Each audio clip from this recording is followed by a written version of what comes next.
Hello everyone, welcome to my channel. तो वही अब हम बात करते हैं हमारे MS1 के अंदर जो यूनिट 7 चली हुई है उसकी जो हमारी डिजीज चली हुई है उसके नेक्स्ट पार्ट की। तो ये हमारा सेकंड पार्ट है, इसमें जो भी बचा हुआ हमारी डिजीज का। तो अब इसमें हम देखते हैं कि इन्होंने बताया कि जो एब्डोमिनल से हमारा पैरा सेटनेसिस होता है। तो एब्डोमिनल पैरा सेटनेसिस क्या होता है, ये कौन सी कंडीशन होती है हमारी। जो एब्डोमिनल पैरा सेटनेसिस जो होता है, इसमें क्या हो जाता है, इसमें पास हो जाता है हमारे सेल्स के अंदर बैक्टीरियल इन्फेक्शन हो जाता है, जो प्रोटीन के कंपोनेंट्स का एक्युमुलेशन हो जाता है फ्लूइड।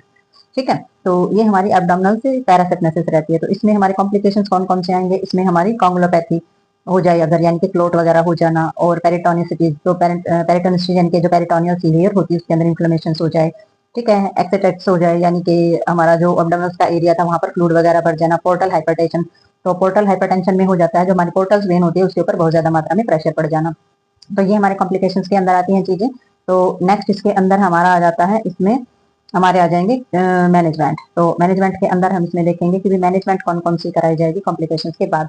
तो मैनेजमेंट में हमारे सबसे पहले मेडिकल मैनेजमेंट है। इसमें मेडिकल मैनेजमेंट में हमारे जो सिम्टम प्रेजेंट होते हैं तो उसमें हमारा एंटासाइटिस, ठीक है, यानी कि जो हमारे जो सिम्टम दिख रहे हैं, प्रेजेंट सिम्टम जो होते हैं उन्हीं के अकॉर्डिंग जो है ड्रग से प्रोवाइड किए जाते हैं, उन्हीं के अकॉर्डिंग मैनेजमेंट की जाती है चीजों की।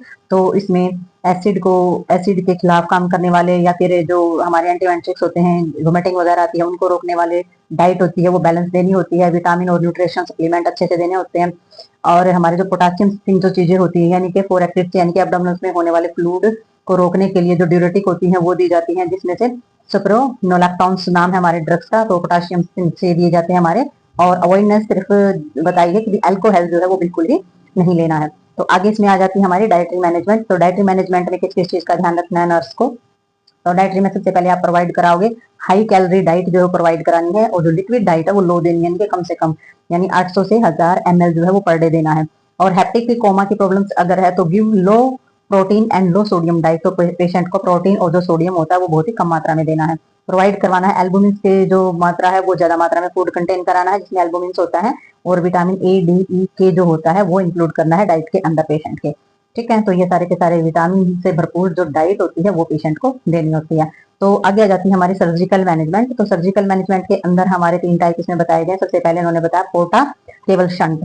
तो पोर्टा केबल शंट के अंदर क्या आ जाता है, पोर्टा केबल जो शंट होता है तो इसमें एनास्टोमोसिस जो हमारा है वो क्या है, surgical technique in which the hepatic portal vein is joint to inferior vena cava. तो इन्होंने बताया है इसमें सर्जिकल टेक्निक के द्वारा हमारी जो हेप्टिक पोर्टल्स वेन होती है उसको ज्वाइन किया जाता है इंफीरियर वेना केवा से। तो हेप्टिक पोर्टल्स के अंदर कैसा होता है, इसके अंदर ऑक्सीजन तो नहीं होती, बट इसके अंदर न्यूट्रिशन होता है सारा का सारा ब्लड के अंदर। ठीक है, तो किसके साथ जोड़ दिया जाता है ऑक्सीजन लेने जाने के लिए, इंफीरियर वेना के साथ डायरेक्ट उसको ज्वाइंट कर दिया जाता है। तो पोर्टा का मतलब है पोर्टल, और केबल का मतलब है vena cava, inferior vena cava.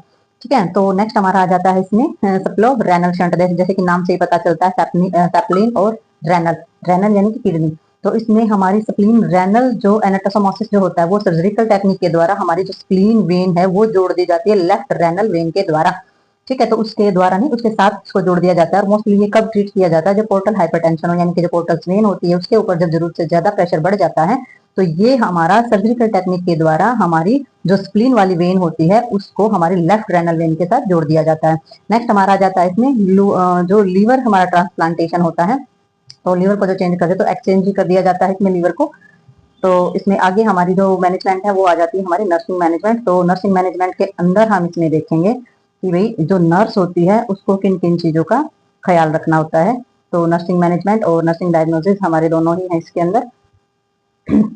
तो सबसे पहला जो हमारा इसमें पॉइंट दिया है उसमें बताया है कि भाई मॉनिटर करना है, अपने वाइटल साइंस मॉनिटर करेंगे, इनटेक और आउटपुट देखेंगे आप, इलेक्ट्रोलिक लेवल देखेंगे आप फ्लूइड का। ठीक है, तो इसमें अपने फ्लूइड की वॉल्यूम स्टेटस देखना, सारा का सारा आपने चीजें चेक करनी है। नर्स मैनेजमेंट के अंदर आपने सारी चीजें चेक करनी है और पेशेंट को प्रोवाइड करना है, यानी कि फ्लूइड के बारे में सारी चीजें मॉनिटर करके रखना है। वाइटल साइंस में हमारी सारी चीजें आ जाती हैं, जैसे कि इसमें पल्स भी होती है, इसमें टेम्परेचर होता है बॉडी का, इसमें ब्रीदिंग हमारे स्टेप्स होते हैं, वो सारे के सारे चेक करना। तो वाइटल साइंस आपको पता ही है, पहले पढ़ा हुआ है आपने फर्स्ट ईयर में। तो प्रोवाइड करना है पेशेंट को period the rest of the leg elevated of mobilised oedema and the चेक्सिस and ultimate rest period with the ambulation. तो इन्होंने बताया है कि आपको जो पेशेंट है उसको रेस्ट जो प्रोवाइड करना है तो उसमें लेग को एलिवेटेड करके रखना है, यानी कि लेग को ऊपर करके रेस्ट करना है और जो करवाना है। और जो रेस्ट के बाद जो हमारा जो उसको चेंज किया जाएगा, अगर रेस्ट नहीं करना तो उसके बाद फिर चलने फिरने की सलाह उसको देनी है। तो चलना फिरना है, अगर लेटना है तो फिर लेग को एलिवेट करके लेटना है।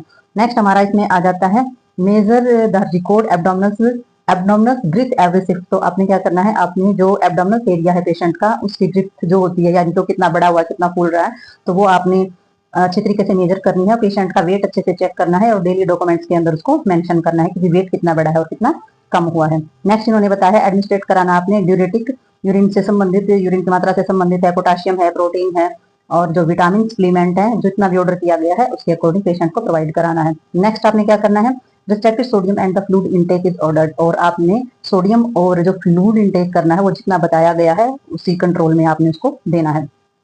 आगे इन्होंने बताया है ऑब्जर्व करना है आपने डॉक्यूमेंट्स में जो है उसमें देखना है कि गम से ब्लीडिंग तो नहीं हो रही है, ठीक है, एकामोसिस से तो नहीं हो रहा है, एकामोसिस से जो हमारे ब्लड टिश्यू सेल्स होते हैं उनमें लीकेज हो जाना, ठीक है, एपिटेक्सिस तो नहीं हो रहा है यानी कि नाक से खून तो नहीं निकल रहा है, और पैचेस यानी कि जो नीले कलर के या फिर पर्पल कलर के जो ब्लड के धब्बे हो जाते हैं वो तो नहीं हुए स्किन के ऊपर, तो degrees sclera skin of the jaundice, और अपने स्किन के ऊपर अपीयरेंस देखनी है कि पीलिए वगैरह की शिकायत तो पेशेंट को नहीं है या पीलिए की अपीयरेंस तो नहीं दिखाई दे रही है। तो पेशेंट को ड्यूरिंग हेमरेजिक एपिसोडिक क्या करना है आपने, रिमेन विद, तो आपने अगर ब्लीडिंग की कोई समस्या आपको दिखाई दे रही है पेशेंट के अंदर तो आपने पेशेंट को अकेला नहीं छोड़ना है, आपने पेशेंट के साथ रहना है, ठीक है। तो नेक्स्ट इन्होंने बताया है आपने इन patient stool for the amount colour of consistency and stool of the vomiting for accumulate blood is order, तो आपने देखना है जो स्टूल पास आउट करता है पेशेंट तो उसका कलर और कंसिस्टेंसी देखनी है, भाई कब्ज है या फिर उसको डायरिया हुआ है, तो टेस्ट करना है स्टूल और वोमिटिंग का जो है उसके अंदर आपने देखना है कि ब्लड तो उसके अंदर नहीं आ रहा है किसी भी प्रकार का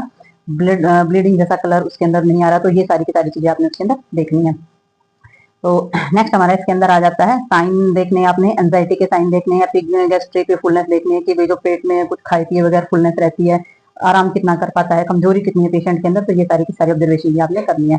नेक्स्ट ऑब्जर्वेशन आप क्लोजली क्या करोगे, बिल्कुल नजदीक से उसके साइन देखोगे, उसके बिहेवियर, उसकी पर्सनैलिटी किस तरीके से चेंज होती है, तो वो सारी की सारी चीजें आपने देखनी है। इंक्रीज करना है उसका स्टॉपर लेथरेसी पे कितनी सुस्ती है और कितनी सुस्ती के कारण उसका न्यूरोमस्कुलर सिस्टम जो है वो कितना काम कर रहा है नहीं कर रहा है, और पेशेंट का periodic डेटमेंट level of the consciousness, तो समय समय पर पेशेंट को जागरूक करते रहना बहुत ज्यादा जरूरी है, उसकी कॉन्शियसनेस को जगाते रहना। तो इसमें extremity of the sign of developing of the एल्कोपैथी, तो आपने जो सारी की सारी आपने क्या चीजें देखनी है, आपने डेवलपमेंट देखना है और उसकी जो मानसिक स्थिति है पेशेंट की वो भी देखनी है, और उसकी सुस्ती देखनी है, उसकी जो भ्रांतिपूर्ण यानी कि जो चीज है ही नहीं, जो परसेप्शन होते हैं भ्रांतिपूर्ण जो चीजें हैं वो भी आपने चेक करनी है कि जो चीज है नहीं वो उस चीज को किस तरीके से रिएक्ट कर रहा है, तो ये सारी की सारी मानसिक चीजें हैं।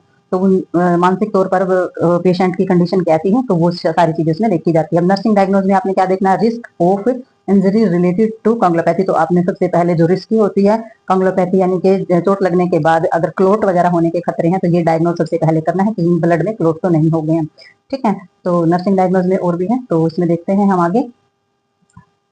तो भाई हम इसमें देखेंगे हमारे जो डायग्नोज है, डायग्नोज के अंदर आपने alert nutrition less body requirement related to decrease metabolism of the fat and protein, तो आपने देखना है कि भी अगर बॉडी की रिक्वायरमेंट के हिसाब से अगर कम न्यूट्रिशन ले रहे हैं तो उसमें क्या हमारा जो फैट और जो प्रोटीन होता है उसका मेटाबॉलिज्म जो है वो डिक्रीज हो जाता है, ठीक है। तो ये भी आपने चेक करनी है। डायग्नोज के अंदर आपने एक्टिविटी देखनी है कि वे टॉलरेंस क्या है, ज्यादा थकावट हो रही है, डिस्कम्फर्ट महसूस हो रहा है, ठीक है, तो वो एक्टिविटी भी आपने चेक करनी है। आपने अलर्ट फ्लूइड वॉल्यूम से रिलेटेड हमारी जो ओडिमा होती है यानी कि फूल जाना किसी चीज का, तो वो चीज भी आपने इसमें चेक करनी है। आपने impaired skin integrity related to jaundice, तो पीलिए से रिलेटेड हमारी जो स्किन का फट जाना या सख्त हो जाना जो होता है वो भी आप चेक करेंगे। इंटेग्रिटी चेक करनी है आपने। Knowledge deficit related to disease condition, तो बीमारी की कंडीशन के हिसाब से नॉलेज कितनी है वो चीजें भी आपने देखनी है, नॉलेज की कमी भी आपने चेक करनी है। तो disturb thought process related to disorientations due to the altered consciousness increase serum ammonia level, जब अमोनिया लेवल जो है इंक्रीज होता है बढ़ता है तो उसमें क्या हो जाता है हमारा जो थॉट प्रोसेस से रिलेटेड जो चीजें होती हैं वो कम या ज्यादा हो जाती है यानी कि वो डिस्टर्ब हो जाती हैं और कॉन्शियसनेस लेवल जो है वो अलर्ट हो जाता है, तो इसमें ये हमारा अमोनिया लेवल पे ही डिपेंड करता है यानी कि हमारी मानसिक स्थिति पर इसमें असर पड़ता है, थॉट प्रोसेस पर असर पड़ता है। तो इसमें जो हमारा एक्सेसिव फ्लूइड वॉल्यूम से रिलेटेड हमारी इडिमा और जो एक्सेसिव अगर फ्लूइड वॉल्यूम ज्यादा बढ़ जाती है तो सूजन होना या फिर एब्डोमिनल एरिया के अंदर फ्लूइड इकट्ठा हो जाना, तो इस तरीके की चीजें भी आपने चेक करनी है। तो ये थे हमारे डायग्नोज, तो इसके साथ ये डिजीज जो है ये हमारी कंप्लीट होती है। तो मिलते हैं नई डिजीज में नए टॉपिक के साथ नई वीडियो के साथ, तब तक के लिए बाय बाय।